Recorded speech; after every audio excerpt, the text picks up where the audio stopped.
আফজাল খা আজ অনেক দিন গত হলো, সেনাপতি হিম্মত সেনকে পাঠিয়েছিলাম, সে এখনো ফিরে আসছে না কেন? আমার মনে হয় হিম্মত সেন অন্য কোনো মতলব করেছে। আমিও তো তাই ভাবছি উজিরে আজম।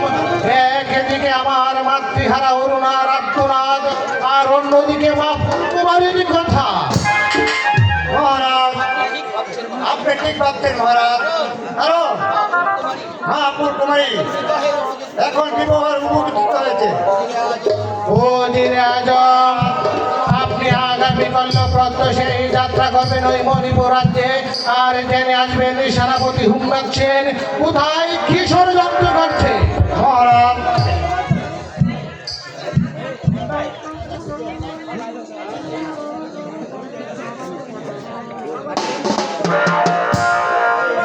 আমি ফিরে এসেছি মহারাজ, তার প্রয়োজন হবে না মহারাজ।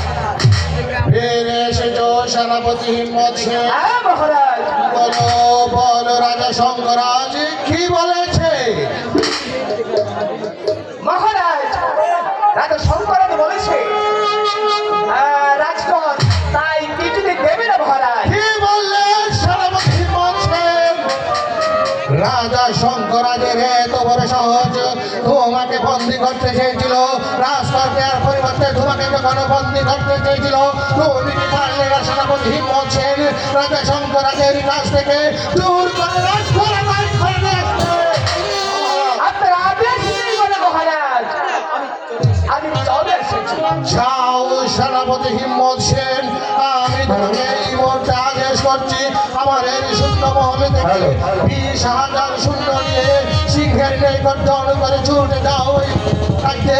আর চাপিয়ে পড়ো শঙ্করাজের উপর, ওকে ভালো করে বুঝিয়ে দেবে স্বেচ্ছায় আমাকে রাজকর্তাদের শাস্তি কত নির্মম, কত ভয়ঙ্কর। কি মা ফুলকুমারী?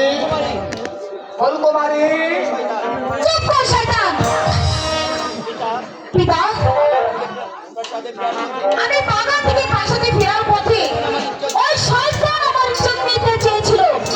হিম্মত সেন, নিমক হারাম বিশ্বাসঘাতক বেঈমান, তুই কিনা আমারই সামান্য বেতনভুক্ত কর্মচারী হয়ে আমারই কন্যার সর্বনাশ করতে চেয়েছিলিস? না মানে আমার ভুল হয়েছে মহারাজ, আপনি আমাকে ক্ষমা করুন। শয়তান,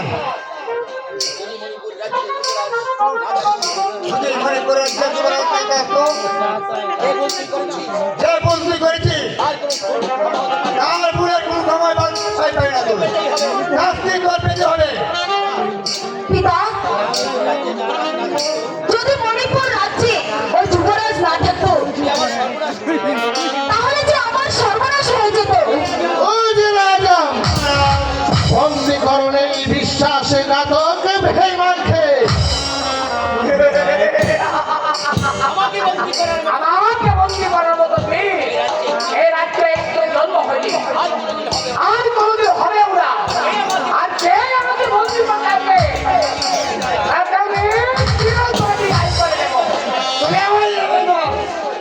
আমিও করত।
আমি চাইলে এই মুহূর্তে তাকে হত্যা করতে পারি, কিন্তু না, আজ আমি তোকে ক্ষমা করে দিলাম।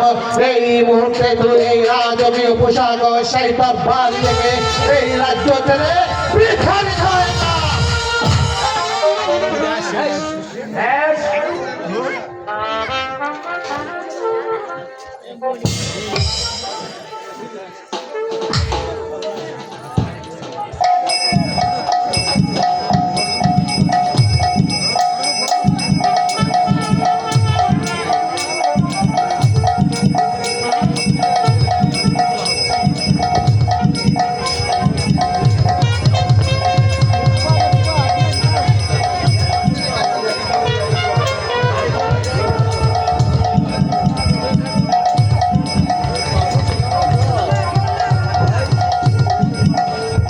ওই চার গুলো লাগতো না বেড়া।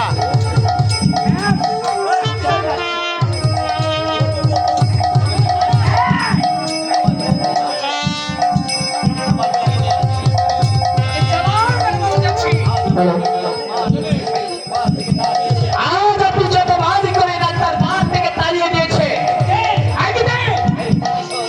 এর প্রতিশোধ আমি কড়াই গন্ডায় আদায় করে নেব।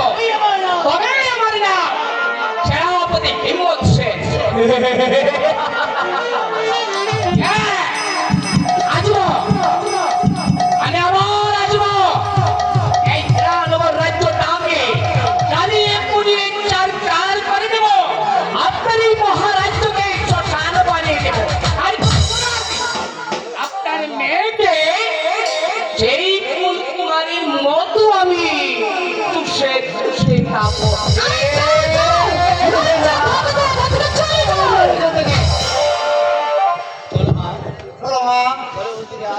চলো মা ফুলকুমারী, চলো নজির আজম, আমরা এবার অন্তপুরে চলে যাই। আর একটি কথা মা, এখন থেকে তুমি খুব সাবধানে থাকবে। চলো নজির আজম। চলো মহারাজ।